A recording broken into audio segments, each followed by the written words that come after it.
Marissa Calderón. Welcome everybody to Preparing for the Kindergarten Child. I'm Marissa Calderón, and I am an early childhood consultant, advocate, podcast host, and big fan of kindergarten educators. So what I thought we could do today or tonight was prepare for the kindergarten child. One of the things that right now during this time is a few weeks before school starts for many teachers. And I'm not sure at what point you and I'm speaking to kindergarten educators, how soon you can access your classrooms. The sooner the better, quite frankly. But then I started to think about, okay, so aside from actually the physical setup of your classroom, how can we reflect on the actual kind of getting our mindset for them, right? So I went back and looked at many of my kindergarten items, resources, for some of you guys that are new to me. So my background, the last few years, I was a part of a contract work grant called the Kindergarten Experience. And during that time, kindergarten-based modules were created. We did a bunch of trainings throughout the state of Arizona. So I went back and I was trying to upload and provide all kinds of resources because I was starting to get a lot of contacts. Teachers were contacting me and asking me, oh, Marissa, do you have that one form that we used in that one training? Or I left some of my items in my classroom and I can't access it, right? Some of the training module items. So I'm like, yes, let me start uploading all of the resources because it's for you guys. It does nobody any good if those resources are stored somewhere oblivious. We have a lovely kindergarten Facebook group. I'll post a link afterwards for those folks that are interested in joining it. That is specifically for the kindergarten teacher, because oftentimes here in Arizona specifically, kindergarten is not required. It's not mandated. And there's not actually like direct funding for kindergarten. So your professional development time is kind of bunched up with either the preschool end or the K-3 or K-12 end. And they ask you to just make those adjustments to your grade, right? So this is very kindergarten specific content. One of the graphics that I came across in our modules was this one, 8 things to look for in today's classroom. And what I'm gonna tell you up front, this module, I put it in a PowerPoint so that you can reflect on it, you can access it at your leisure, print it out, add more notes, whatever. It is absolutely not engraved in stone. I just put together some items that I have been coming across and just thinking about how are we preparing for them. I certainly don't want to duplicate modules that are already out there, and I'm going to refer to them so that way they're all in one place for you, okay? So the first piece was I'm adding this little anti-bias piece. Was at the end of spring, I did a workshop with an early childhood program, and we talked about culture and race beyond the early childhood classroom. And one of the things that comes up is not just how to prepare for the kindergarten child, but preparing for their family. You can't prepare for the child without putting into consideration their family, right? So I have this piece right here. It's the anti-bias education goals, and it's actually from an NAUIC book on anti-bias education. And I'm gonna give you that information as well. So as you think about how you're preparing for that kindergarten child, keep in mind these goals as well. There's 4 of them. And this is the way this is because I just took this out from what I call my woke book. It's #woke book. So it's an actual notebook that I created for this separate training workshop on culture and race and diversity that I thought would be lovely to include with this for you guys and that you guys can reflect on, right? And then if anybody has a question, I'm not looking at the comments yet. I'll kind of skip around. I'm just sharing my screen, so just bear with me. So this is the resource called Leading Anti-Bias in Early Childhood Programs by NAEYC, and it identifies the identity, diversity, justice, and action components that you want to kind of have as a guide, in addition to what we're going to get into right now are the 4 R's in preparing for the kindergarten child. Hey, Katrina, I see you. Hi. and Katrina, she's been so lovely to kind of be my little support system here. If you want to chime in for anything and add any reflections, please do so. Okay. So let's consider the 4 R's. The 4 R's are relationships, rituals, routines, and rules. The idea is for you to start to think about the first 40 to 60 days and how am I going to teach these new kindergartners to do school. Many of the children, as you guys know, especially if you're, for those of you that might be watching us from a different state, here in Arizona, we have a very small percentage of birth to 5 children that actually attend an early childhood program. And out of those early childhood birth to 5 programs, some of them are not what we consider to be high quality early childhood programs. So essentially, when you get those children, those kindergartners that are, you know, just coming off of their preschool, if they did go to a preschool classroom, you are getting children that are learning how to wash their hands still. They don't understand the concept of getting in line. I want to say the basic self-care items, self-care tasks are going to be super, it's going to be a challenge. So the first 45 to 60 days, it's all about these 4 concepts: establishing relationships with them, rituals, routines, and rules. So this also includes answering the question, what kinds of systems do you have in place to welcome and support diverse families? So diverse families don't just mean culturally or racially different than us, such as like maybe immigrant or refugee families, but it means just families that maybe have a single parent, 2 moms, 2 dads, your foster care kids, adoptive or blended families.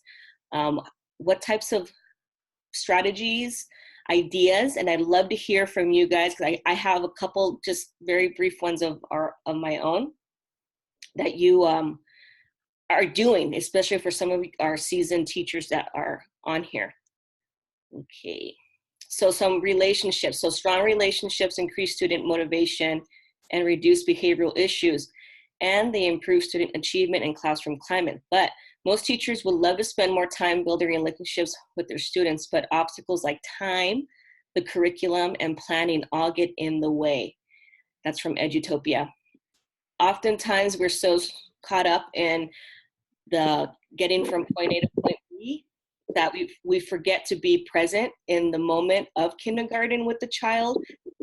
It's a lot to ask for teachers. It's the first year that a teacher has that pressure of getting this child excited for the next 12 years of their academic life. Like, when it's told to me in that way, I'm like, oh my God, this is even more important than this task, this year. So keep that in mind. You know, we want to make sure we're getting these kids to love coming to see you every day. And how can we form that relationship with them? One of the things I saw, I don't know if you guys can see the image, but this is, I guess, very pop culture relevant, the emojis being used, right? Your students most likely are familiar with emojis.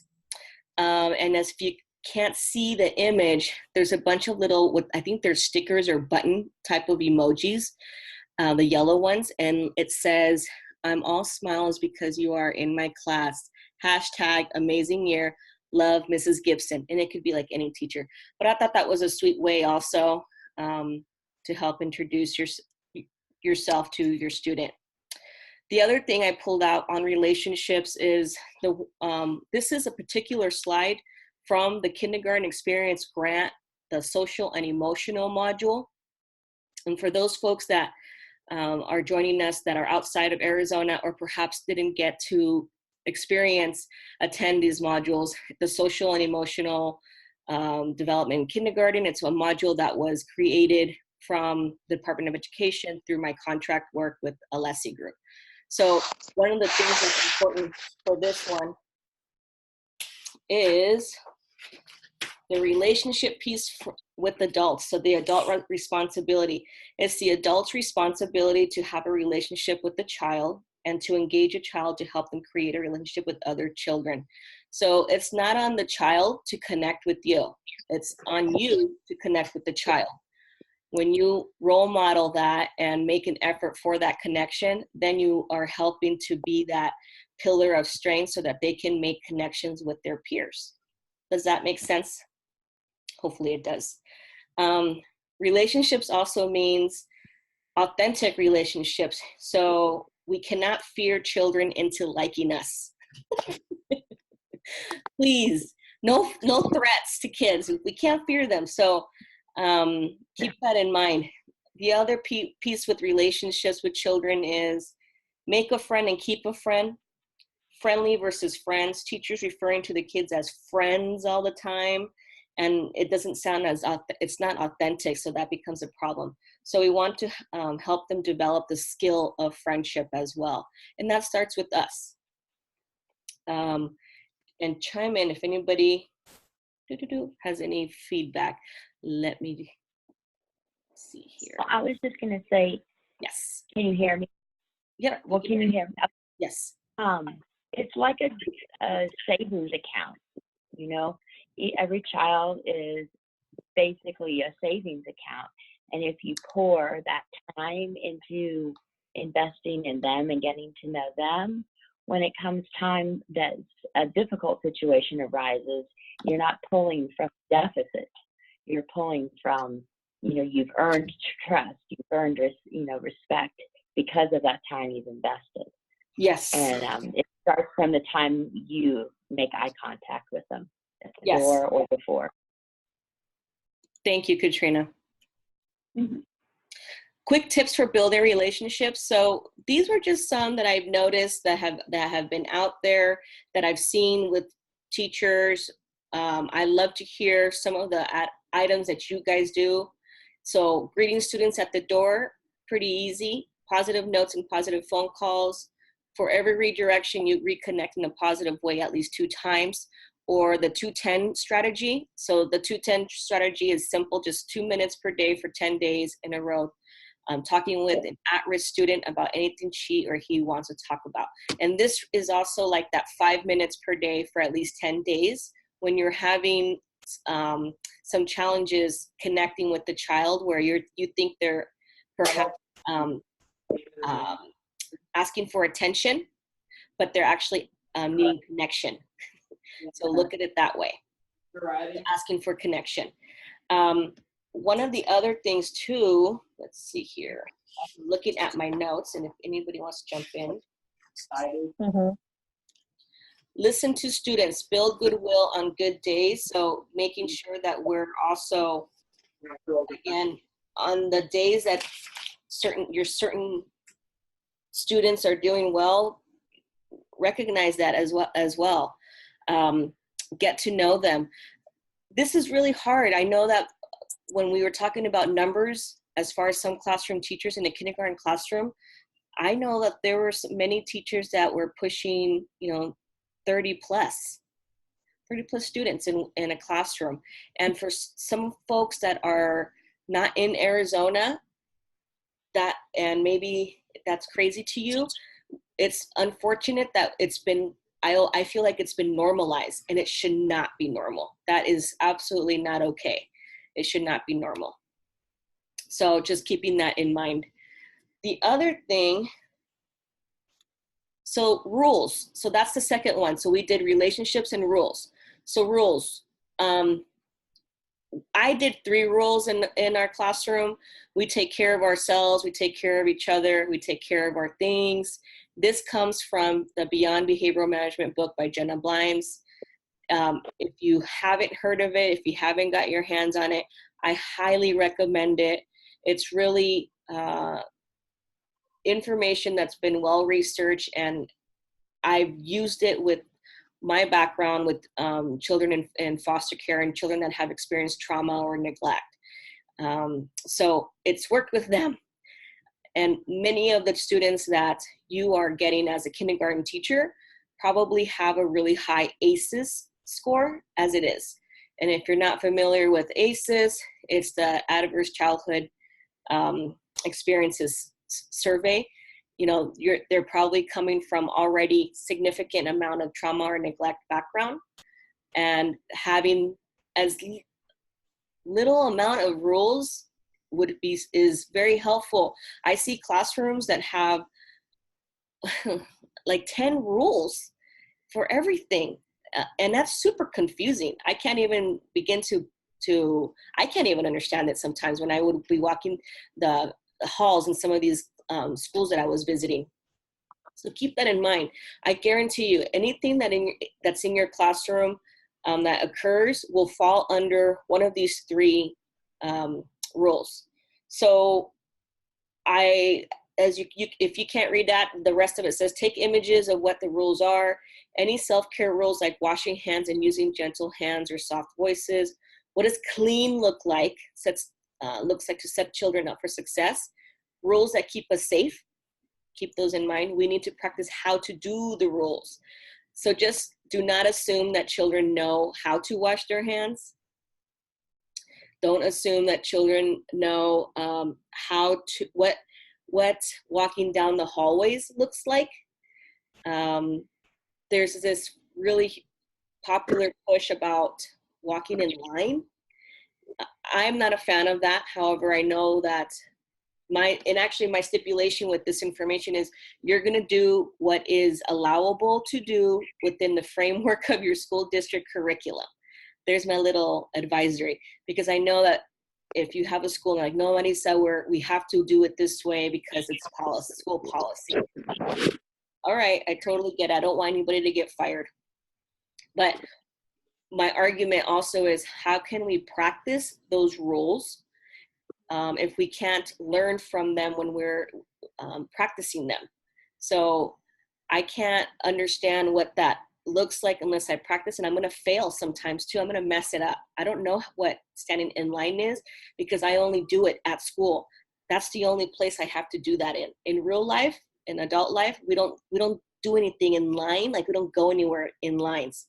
That's something that is done either like in prison or at school. I walk with my friends, right?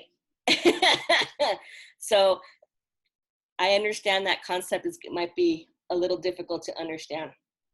Okay, so what about some bad rules? I would like to see less of. This is just me, I'm just gonna throw it out there. I would like to see less. Keep your hands to yourself. How can we state that in a more positive way? Because I know Dr. Garcia would use this example all the time, where there would be children maybe running or skipping together and they're holding hands. Well, you don't mean for them not to hold hands and skip. What you mean is for them not to hurt each other with their hands. So how can we restate that, right? The whole crisscross applesauce when they're on the carpet, that's a really big one. That's one that I grew up with. It's embedded into our culture, and it's super hard to distance ourselves from that. The reason why we don't do crisscross applesauce is it's really hard to self-regulate for that long a time when you're in that position. Also, little boys can't, most of the time they always come up to their knees because their hips are built a little differently than female hips. And why can't we just sit in a safe space, safe position where you can see? I would say, like, sit where you're in a safe space where you can see, and you're not bothering anybody. That's it. Like, the whole crisscross applesauce type of thing, I cannot comfortably sit like that myself. So I don't know why we expect kids to do that. Help them self-regulate when they are sitting. Do you have a squishy item? I remember in one of the kindergarten classrooms I was working with the grant, we had a basket that had enough little stuffed animals, and I think she had maybe half of, not enough for everybody, but it was the whole thing where there were some students that just needed that for self-regulation. And the way that she would explain it was, what did she say? The script was, he's still learning. He's still learning. He's still learning. He needs, it was like the elephant, because they would sing the Willy Bee Wally Bee Woo song. I don't know if you guys know what that one is. So I'm going to share, hold on, this video. Let me see if it comes up. I have to show it on here. This video is from the Georgia, I forgot the name of the agency. It's pushing like a literacy concept, but we always show it because it really shows the importance of how we speak to children and how we are in the presence of children. So it's like 3 minutes, and I'm going to show it, if it plays.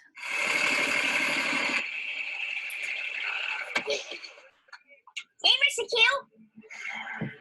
Did you see that? Why would somebody do that? Please go into the classroom, no talking, quietly. Hey, Miss Myrna, how you doing?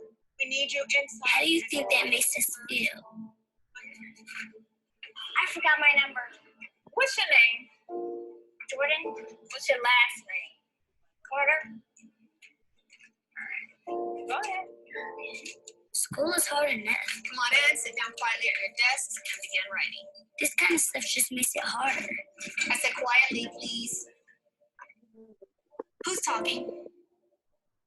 Is it you, Sophie? Don't let it be you. Don't believe me? Sophie. Please just watch. I'm not up here for me, I'm up here for you. Pay attention. Okay? Now somebody answer me. Somebody needs to answer me really fast. Every time we're ignored or yelled at or silenced, the teacher takes away what's possible. No horseplay, no running, and especially no talking. Moment by moment. Ms. Garrity, your student's behavior yesterday in the lunchroom, it was terrible. Next time, silent lunch. Did you hear that? Stay in line and catch a bubble. I'm not playing. If this is education, we're in trouble. Bye, Miss McGarrity. Frederick Douglass said, once you learn to read, you'll be forever free. The way it is now, 2 of the 3 of us would never be able to really read. It doesn't have to be this way. Hey, Jordan. How you doing? Good. Everyone we meet throughout our day can make a difference. I've been waiting for you to arrive. All the difference. Good, how are you? Hi, Jordan. Bye, Jason. Good morning, Jordan. How are you? I'm doing well. Thanks for asking. How are you? Good. Go ahead, put your number in. Talk with us, not at us. That's okay. I'll look it up for you. Go ahead, sweetheart. Okay. All right. Teach us what we need to know. That's how we get smarter. Well, good morning, Sophie, Janicia, and Jordan. And when you talk with us and teach us, give us bigger and bigger words. Now what I'd like you to do, children, is turn around and converse with your neighbor and discuss where the mother might have gone. Words that we can use to read and understand. She is prey for eagles, so she hunts at night. And that will take us places we can never reach without it. Remember, we're entering the learning zone. Now, how can we show our respect to the children and teachers who are working? We can walk quietly. Yes.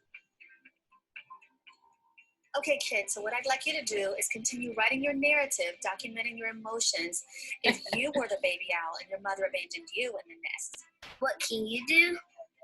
Learn all that you can so that you can challenge us to be our best. We would have stayed and assisted them in whatever they needed. Share yourself with us and show us how to share ourselves with others. Give us courage. Give us compassion. Help us find our own voices so we can become who we are meant to be. Why would you want to silence us? That's right, it was Atlanta. Okay, I'm gonna stop sharing because I want to see if there's any questions, and then I'm gonna go back to this other slide. Any reflections on that?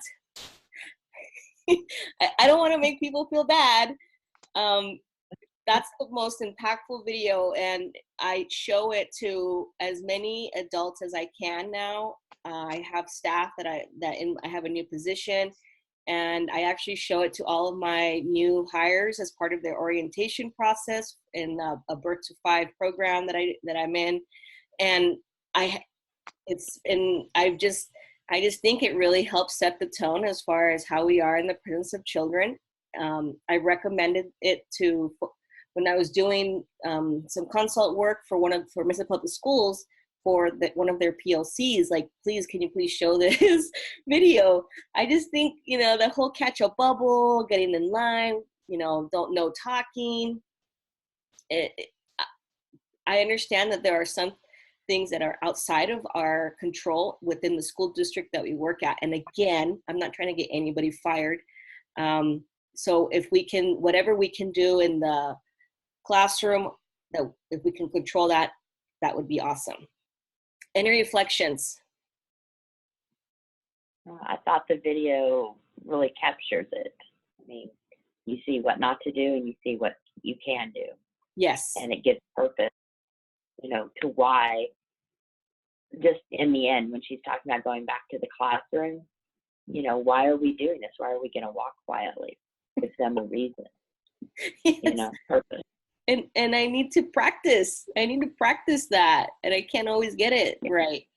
So yeah, I know. So let me share my screen. I'm going to share these notes I have actually. Let's see here.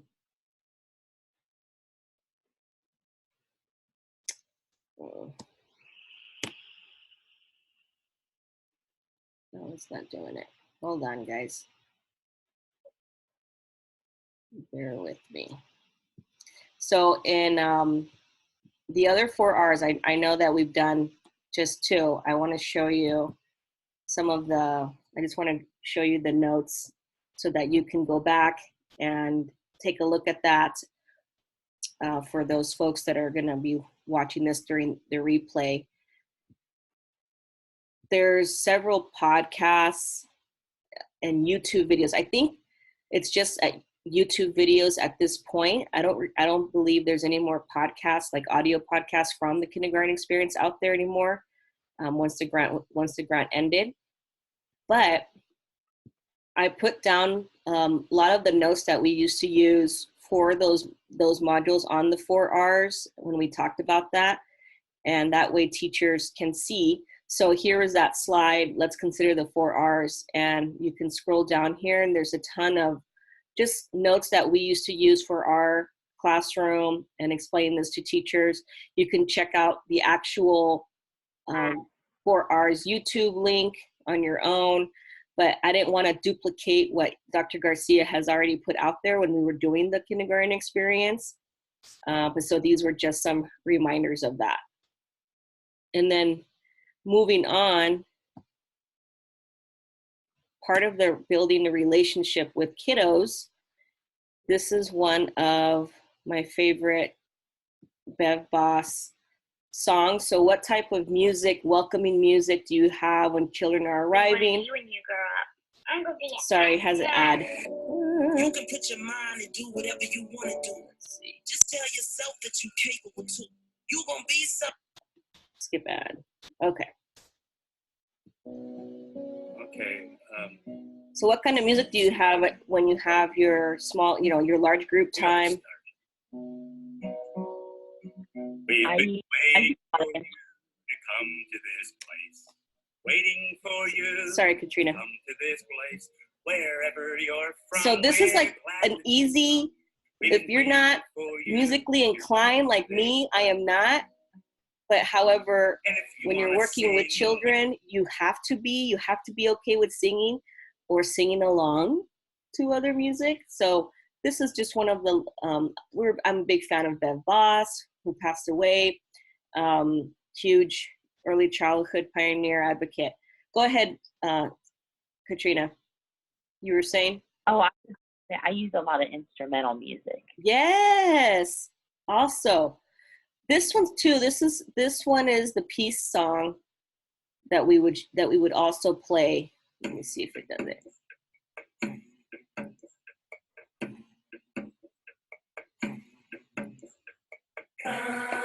Remember that one. Join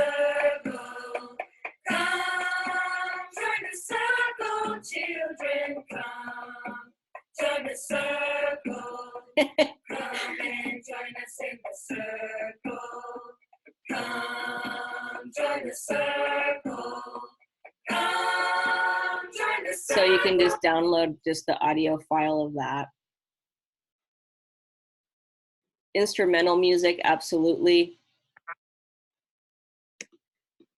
This is the next one I pulled from the social and emotional module of building inclusive classroom of learners. That's part of that relationship piece. So you can refer to this. It's from Castle that we pulled it from on social and emotional. And because none of after your 45 or 60 days of teaching kids how to do school, when you actually start to have to do your assessments and your dibbles and all of that, that is not going to happen unless you've bonded essentially with your students and they've bonded with each other. So my next thing is the 4 R's. I don't want to get too deep into it because I want to, we keep this to an hour, but the physical space, your first 40 days of kindergarten, if you can get into your classroom sooner, remember that you don't have to set up your walls with all of this those early childhood company posters all over your walls. Don't do that. Just create your nice borders, plain and simple. If you need to, put a little sign next to it so that your administrator or your parents are aware. It's not that you're being lazy, but that you're preparing to show and to showcase children's work. It's part of the documentation process. So keeping that in mind as well. Your areas. This is just one of the examples of classroom space. In our philosophy in the kindergarten classroom, the teacher just needs a little nook for her lesson planning. I know that there's like laptops or maybe you have a big computer that you have to do your attendance through. Keeping in mind that in order to establish that classroom community philosophy, it means that the classroom is also the student's classroom, and you're the guide in that classroom. Most of the time we see like the big teacher desk and the environments that are just like the tables in the middle and the actual learning areas along the wall, which tells the student or tells me as I come in that the learning areas are something that we do when there's time. It's not the actual focus. When we want to incorporate our curriculum within the learning areas, within math area, within the block area, we want to have a reading nook area, dramatic play. And I know many kindergarten classrooms, they don't have blocks. We're trying to bring that back. I have a whole blog about it too. So hopefully this helps you get some information or gets you started. Many of the resources that are on this PowerPoint, I'm going to show you too. I just include that as every family has a story. This is one of the handouts that I helped to create with Mesa Public Schools when I was doing some work with Lauren's classroom and her kindergarten classroom and her K-3 teachers. This is all available for you guys in the Kindergarten Experience fan group. If you go in there, you'll see, I think I uploaded like 10 different resources so that it's all there for you. It's, I think I have some of those things on Pinterest as well, and I will show you that. One of the things that we did for the Kindergarten Jumpstart piece, over the summer was create the kindergarten kits. So I included that information on here as well to help prepare the kindergarten child and family for the classroom. And then the last piece is what students remember most about teachers. I would love to have this as a poster, reminding adults, like in the staff lounge, for sure. Let me share. So the Pinterest page, it is under early childhood, and then when you go on there, it will be, I believe, kindergarten specific. There it is.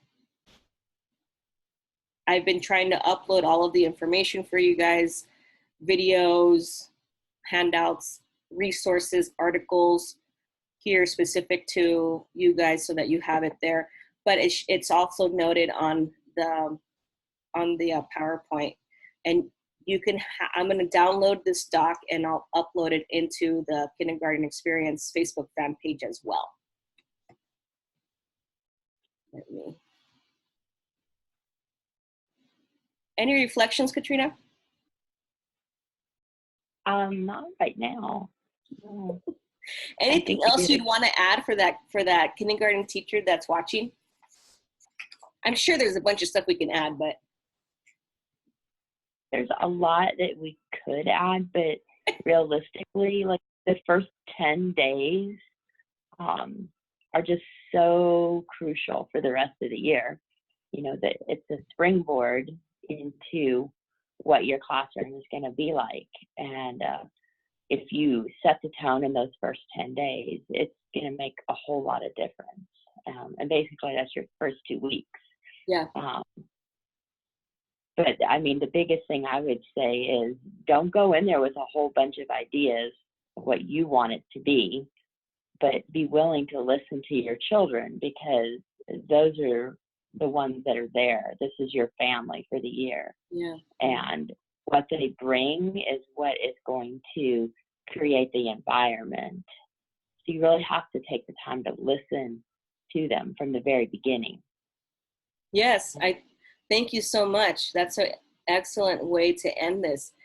Go in with the blank slate and go off your students' interests, and I mean really gauging the energy that they're going to be bringing in, and okay, and let me make a note, and they're talking about this, and yeah, it's that whole idea of you come in with all these plans, but then somebody starts talking about something else, you're like, okay, we're not doing that anymore. Be flexible. Right. Exactly. I mean, and a perfect example is, you know, I moved from Georgia to Arizona, and on day one, I was accustomed to reading one particular book that had children that were all African American in the book. Well, that didn't work in rural Arizona because there were any little children with blonde hair and blue eyes in the story. And I quickly went, oh, you know what? This book isn't going to work. And thankfully I had, you know, some others that I could choose from. Yeah. But it was being aware of even those sorts of things and how you connect with the children. Yes, so that's the bias piece. Absolutely. Yeah. Yeah. So, yeah. Yeah. Thank you so much. That's funny. That is a huge cultural change from rural Arizona. Absolutely. Okay, so hopefully I'm going to start recording. You can refer back to the information. Like I said, all of the information covered in this little webinar, it'll be in that PowerPoint, and we'll upload it as a PDF to the Kindergarten Experience Fan Group Facebook page if you want to join us on there to get that information.